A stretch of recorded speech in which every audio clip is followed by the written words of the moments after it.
Sayyidina Muhammad wa ala alihi wa ashabihi ajma'in. Allahumma rabbi shrah li sadri wa yassir li amri wahlul 'uqdatam min lisani yafqahu qawli. Setelah kita memuji Allah dan bersalawat kepada baginda Rasulullah yang mulia dan terhormat, Imam Besar Masjid, remaja dan panitia kemakmuran masjid, selanjutnya bagi guru-guru kami, para orang tua kami, hadirin sidang jamaah salat isya beserta tarawih dan witir yang insyaallah Allah beri syurga. Mengawali kajian kita pada malam yang sangat berbahagia ini, mari sejenak kita merenungkan firman Allah Subhanahu wa taala dalam Al-Qur'an yang bunyinya, wa ma khalaqtul jinna wal insa illa liya'budun. Allah mengatakan, tidak aku ciptakan jin dan manusia kecuali semata-mata hanya untuk tunduk dan patuh serta beribadah, berundiah kepada Allah Subhanahu wa taala. Hakikat kita diciptakan hanya semata-mata untuk tunduk dan patuh dan taat beribadah kepada Sang Pencipta. Pertanyaannya adalah, adakah manusia di muka bumi ini yang pekerjaannya selalu dalam ibadah? Ada.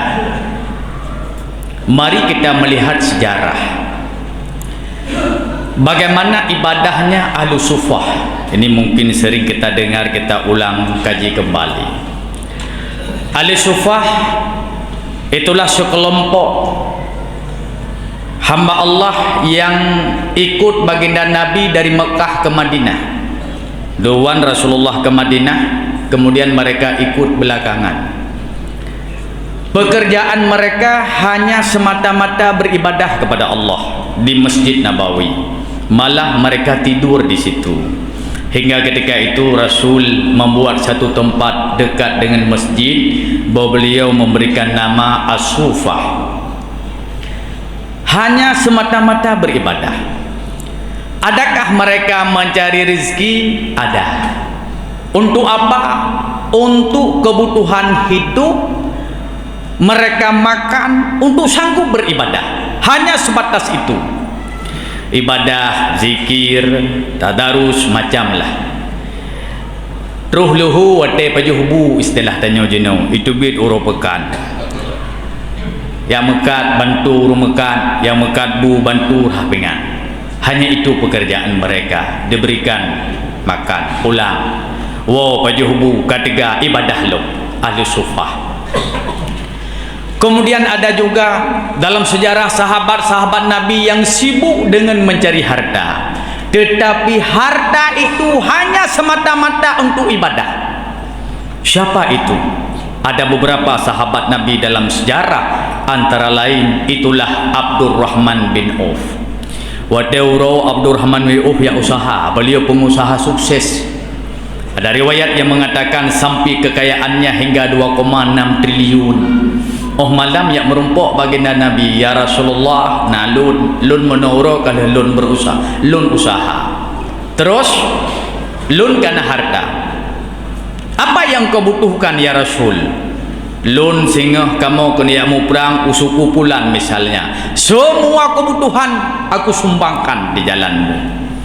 Malah tentera-tentera yang syahid dalam perang gesantuni karena anak yatim yang ditinggalkan. Kekayaan Abdurrahman bin Auf itu, usaha-usaha beliau dengan usaha jadi ibadah, karena harta dari hasil usahanya semua disumbangkan pada jalan Allah Subhanahu wa taala, hingga Allah Subhanahu wa taala memuji kedermawaannya Abdurrahman bin Auf beserta Sayyidina Utsman dalam surah Al-Baqarah ayat 261. Allah menggambarkan perumpamaan orang yang berinfak di jalan Allah itu laksana orang menanam satu benih Yang satu benih itu menumbuhkan 7 cabang, dan satu cabang itu menumbuhkan 100 yang lainnya. Pun pegah oleh Allah, semakin dermawan, semakin banyak memberi, semakin banyak menerima. Belum ada dalam sejarah perjalanan kehidupan manusia yang jatuh miskin karena kedermawaannya. Galumna dalam sejarah kehidupan manusia orang yang jatuh bangkrut karena kedermawaannya. Malah seorang pengusaha yang dermawan, dia pasti usahanya akan maju. Itu janji Allah. Jangan pernah kita ragukan. Al-Baqarah ayat 261. Ada juga sahabat yang kaya karena warisan orang tuanya. Siapakah beliau? Abu Talha. Beribadah dengan warisan orang tuanya, sehingga pada satu hari Abu Talha mendengar satu ayat yang turun kepada Rasulullah sallallahu alaihi wasallam, surah Ali Imran ayat 92. Menyana taala ulun tuan. Apa bunyinya? Lan tanalul birra hatta tunfiqu mimma tuhibbun. Sungguh tidak sempurna kebaikan sebelum kita menafkahkan harta di jalan Allah, harta yang paling kita sayangi. Abu Talha ada beberapa kebun kurma. Ada satu kebun kurma yang menghadap ke Masjid Nabawi, di mana Rasulullah ketika ke masjid singgah di kebun kurma Abu Talha. Beliau minum di situ, beliau makan buah kurma di situ, terus ke masjid. Itu kebun kurma yang paling disayang oleh Abu Talha. Nama kebun kurmanya Bairuha. Ketika Abu Talha mendengar akan itu ayat, maka beliau menghadap akan baginda Nabi. Ya Rasulullah, itu kebun kurma yang paling aku sayang, maka ini aku wakafkan di jalan Allah Subhanahu wa ta'ala. Sahabat tempo dulu beribadah dengan hartanya. Apa yang datang dari Allah, apa yang datang dari Rasulullah, mereka itu mengamal. Amalan itu jadi ibadah. Hadirin yang berbahagia, bagaimana sejarah Abdullah ibnu Umar? Beliau mendengar satu hadis pada baginda Nabi. Apa bunyi hadisnya? Siapa saja yang memberikan keinginan di atas keinginannya, artinya orang lain punya keinginan, kita punya keinginan, tetapi keinginan kita singkirkan, memberikan keinginan hamba Allah yang lain, maka Allah akan mengampuni dosa-dosanya.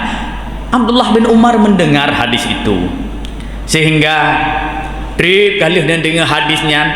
Abdullah ibnu Umar sakit. Waktu sakit, ya minta lah ubat. Rupanya merumpok ubat bak sabah ungkut, tapi hanya gedepu jenis ungkut. Rumpok gepanggang bahasa tanya bersih betul lagi urung operasi nyak bekas luka nyak bagah sembuh nyak daerah kamu ini gepanggang ungkut baci. Le gepanggang kapuli. Rupanya lama kelamaan tinggal ungkutnya hawadat.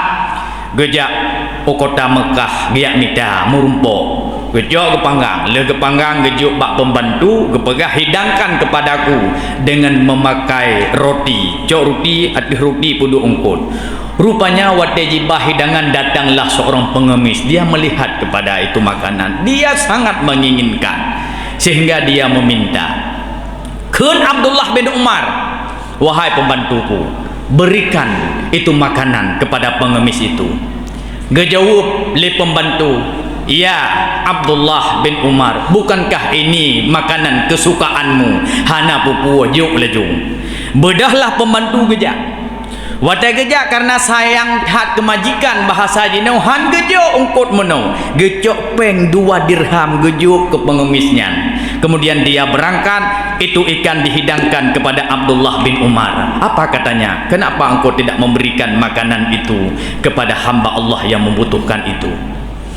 Wahai majikan lu, bukankah drone niat minta menyasa kedih mesanun lagi nyo makanan cit hawa lung hidangkan ke drone. Hai, tidakkah kamu mendengar satu hadis Nabi di mana Rasul pernah mengatakan siapa yang memberi keinginan di atas keinginannya, Allah akan mengampuni dosa-dosa hambanya. Beda cok ungkot, cok rupi, ya tidak jok, dan peng yang kata jok menau luar dirhamnya beli tecok pulang dan makanan nyojo.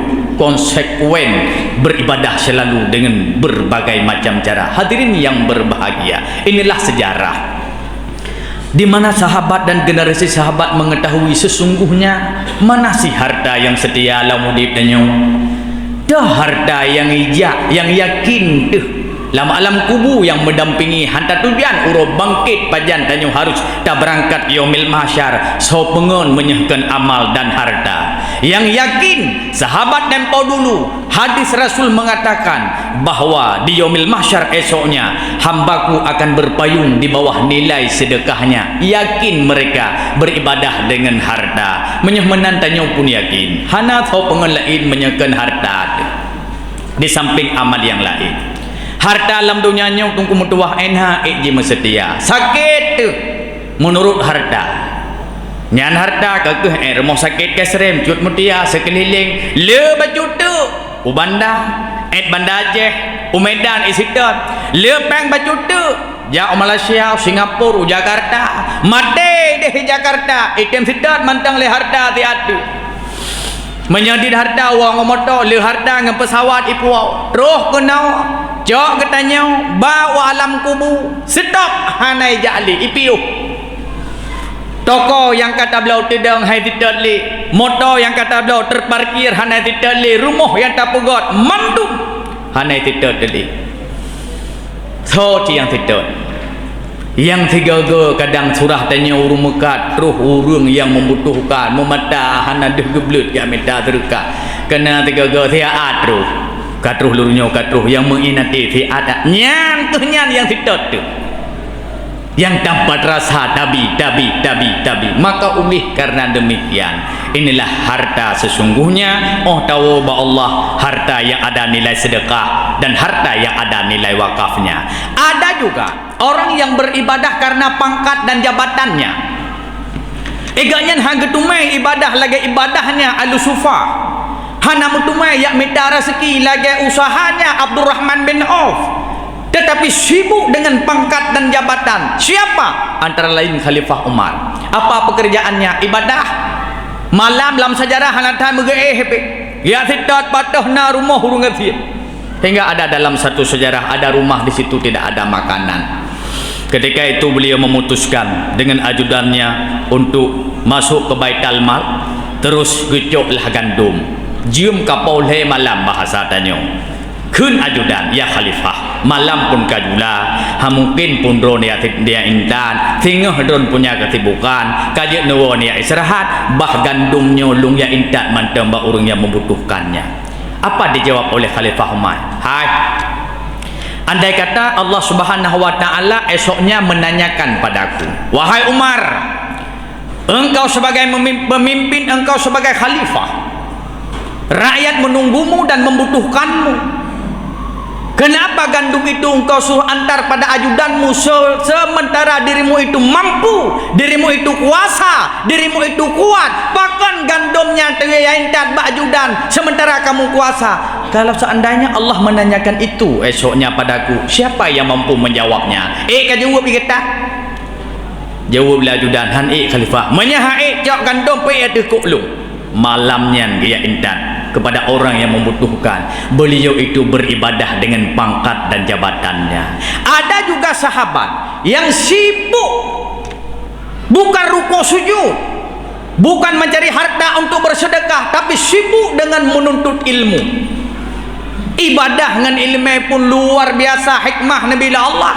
Bagaimana sejarahnya gurunya Imam Malik sampai waktu dia beut hana peng membaca dibanggakan langkan tong kosong hanangan IRBT bahasa Jino bodoh gurunya Imam Malik dalam sejarah gecok tangga gepeduk bak binih rumah dia lah kenteng rumah gelah kenteng dia publau gecok peng ke pasolam kih berangkat yang menuntut ilmu beribadah dengan ilmunya. Hadirin yang berbahagia, pertanyaannya bagi kita hari ini, kita berada di posisi yang mana? 20 pujum watai Nabi Allah ho kata bawa tenyo Kesempatan apa lagi yang diberikan oleh Allah Subhanahu wa taala? Hadirin yang berbahagia, itanya orangnya bak posisi udip yang jiuh dengan masa kehidupan Nabi. Udip yang jiuh dengan generasi-generasi sahabat Nabi, tentu dan pasti penuh dengan kelalaian. Nya ke hikmah Allah ni petren bulan Ramadan. Lam situn hanya si bulan yang Allah lipat ganda pahala. Walaupun hana trebat dak ibadah, namun Allah melipat ganda pahala lebih-lebih tetemai ibadah dalam malam Lailatul Qadar. Nyokuh yang kepegat pengumuman di panitia menawar. Besar pendapat malam Lailatul Qadar kamu menawan buat dengan ibu-ibu tentang malam Lailatul Qadar. Lung baca-baca dalam kitab banyak sekali pendapat, termasuk pendapat Sayyidatuna Aisyah dan sahabat-sahabat yang lainnya. Lailatul Qadar itu 20 waktu, mulai 20 sah. Nah yang pegah malam-malam ganji 20 sah, 20 leh, 25. Nah yang pegah mulai malam 20 sah waktu. So mentang yang metumai ibadah dalam bulan dalam malamnya. Tengah tak ibadah ka Lailatul Qadar, laksana tak ibadah 1000 bulan. Tak ibadah 1000 bulan lebih kurang 87 tahun. Tak tumai waktu Lailatul Qadar tanya ulam rukuk. Lam Lailatul Qadar tanya tengah zikir. Lam Lailatul Qadar tengok dalam tak iktikaf. Maka lagi tak ibadah 1000 bulan, lagi tak ibadah 87 tahun.